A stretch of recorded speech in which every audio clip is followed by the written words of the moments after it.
पुण्यातील बाल गुन्हेगारांचे समुपदेशन करण्यासाठी पुणे पोलिसांच्या वतीने संवाद परिवर्तन यात्रेचे आयोजन करण्यात आलेले आहे। खरं तर रिअल हिरोंसोबत एक दिवस ही जी संवाद परिवर्तन यात्रा असणार आहे। खरं तर आपण पाहू शकतो की जे सामाजिक कार्यकर्ते आहेत यांची या बाल गुन्हेगारांची भेट घेऊन देण्यात येणार आहे। आपल्यासोबत काही बाल गुन्हेगार आहेत, आपण त्यांच्याशी चर्चा करू। काय सांगशील? खरं तर आता सुधारण्याची पोलिसांनी वेळ दिली, काय सुधरेन, चांगलं होईल, शिक्षण करेन, पुढे जाईन।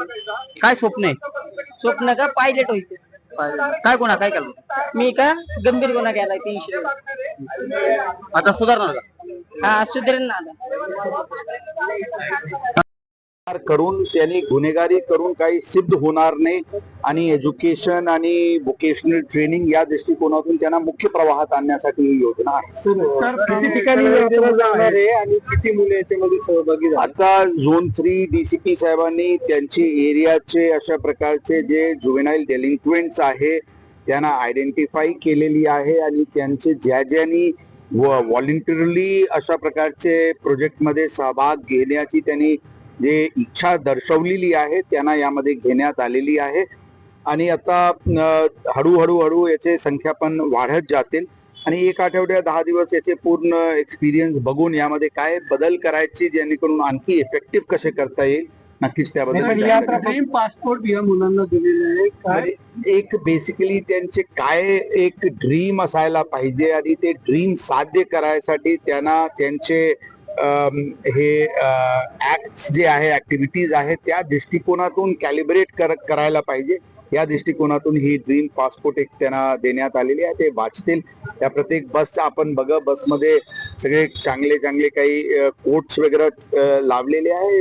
खरं अर्थाने एक टीम तयार करून मुलं आपसात पण शिकतील, हिरोज वरून संवाद साधून पण ऐकतील आणि मला विश्वास आहे की यामध्ये एक वेगळी दिशा अशा प्रकारचे मुलांना नक्कीच भेटेल। सर किती सगळी ही मुलं आहेत आणि पुढचं नियोजन ही यात्रा संपल्यानंतर या मुलांवरती कशा पद्धतीने आता सध्या 50 अशा प्रकारचे मुले आयडेंटिफाय करण्यात आलेली आहे आणि याचे नंतर खरं अर्थाने पूर्ण याच्यावर एक मॉनिटरिंग करण्याच्या दृष्टिकोनातून यांचे आई वडील गार्जियन्स यांना सोबत घेऊन त्यांना मुख्य प्रवाहात कसे आणता येईल या दृष्टिकोनातून जे पूर्ण सामाजिक संस्था यासोबत जोडलेले आहे त्यांचे मार्गदर्शनाखाली हे सगळे पुढे घेऊन जातात। सर हे मुलं नेमकं काय गुन्हा करायचे आणि त्यांना तुम्ही वेगवेगळे प्रकारचे डेलिंक्वेन्सीज मुलाचे असतील, यामध्ये काही लहान काही मारामारीचे असतील, काही प्रॉपर्टी ऑफेन्सेसचे असतील, काही गाडी तोडफोडचे असतील,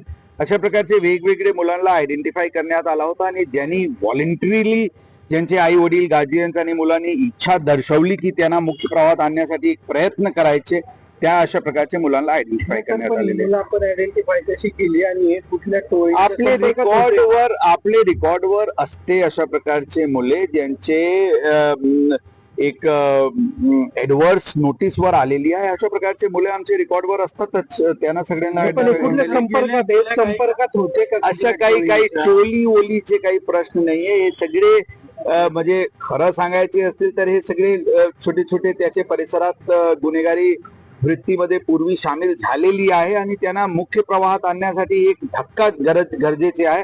ही धक्का देऊन त्यांना मुख्य प्रवाहात आणण्यासाठी प्रयत्न आहे। स्थानिक भाई संपर्कात होते, स्थानिक भाई लोकांच्या संपर्क नाही अशा काही गुन्हेगारीमध्ये मोठ्या प्रमाणात सहभाग असल्याचं आपल्याला पाहायला मिळते।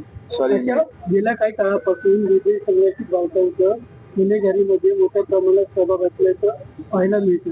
अशा उपक्रमांमुळे अशा बालकांवर गुन्हेगारी न करण्याची बसेल एक सामाजिक उपक्रम असे घेतलेला आहे। 100% अशा आमचे जे अनालिसिस दिसते नक्कीच कोरोना कालाचे नंतर जुवेनाईल डेलिंक्वेन्सी मध्ये नक्कीच वाढ झालेली आहे। त्याचे वेगवेगळे कारण असू शकतो। त्याचे एक कारण कोरोनाच्या काळात स्कूल्स बंद झाला होता किंवा ऑनलाईन झाले होते, अशा प्रकारचे मुलांना इकॉनॉमिक साधन ऑनलाईन क्लासेस अटेंड करायची नव्हती, त्याचे जे एक स्कूल जायची जी सवय होती ते ब्रेक झाला।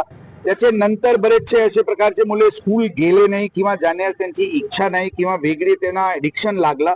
ही कोरोना कालाचे नंतर ही सगळे ठिकाणी ही एक ट्रेंड दिसते।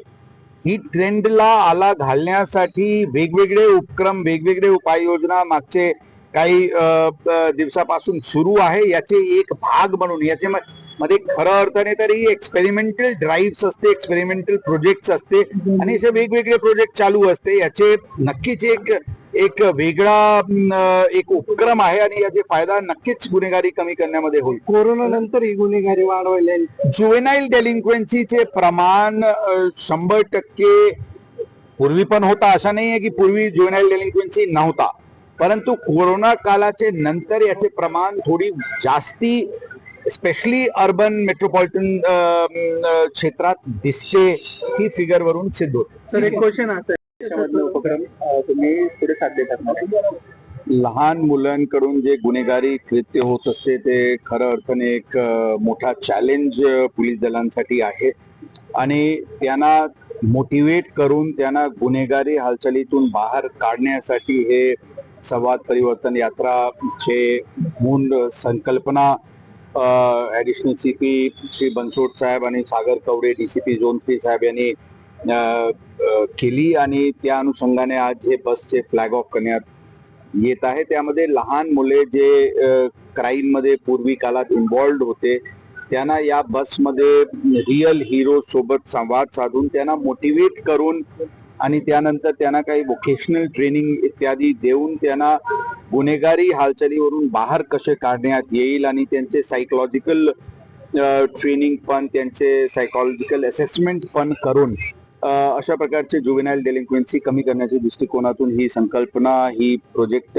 सुरू करण्यात आलेली आहे आणि मला पूर्ण विश्वास आहे की अशा प्रकारचे सामाजिक प्रोजेक्ट म्हणून गुन्हेगारीवर ज्याचे डायरेक्ट इम्पॅक्ट म्हणजे कमी करण्यासाठी डायरेक्ट इम्पॅक्ट होईल असं मला आमचे धारणा आहे आणि पुढच्या काळात याचे एक्सपिरियन्स घेऊन शहरात इतर झोन्स मध्ये आणि इतर ठिकाणी पण अशा प्रकारचे प्रोजेक्ट आम्ही सुरू करणार. गुन्हेगार आहेत सगळे, त्यांचे कोणापासून समुपदेशन करण्यात येणार आहे आणि कसं समुपदेशन म्हणजे जसं मी सांगितले जे रिअल हिरोज आहे जे जुने काळाचे सगळे जे अशा प्रकारचे लोक आहे शहरात ते त्यांना मोटिवेट करण्याच्या दृष्टिकोनातून त्यांच्या सोबत काही सोबत यात्रा करून त्यांना व्हॉलेंटरीली काउन्सिलिंग जे आहे ते मुलांचे आता 2 वर्षापासून सुरू आहे. त्याचे आई वडील त्याचे गार्जियन्सची काउन्सिलिंग सुरू आहे.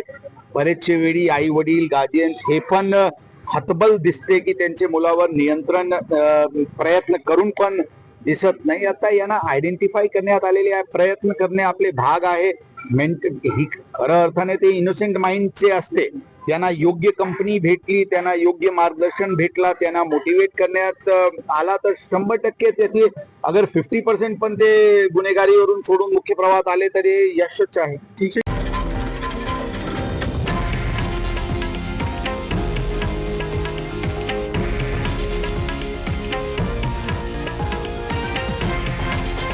हे आहे देशातील नंबर 1 न्यूज नेटवर्क आणि आपण पाहत आहात TV9 मराठी, एकमेव.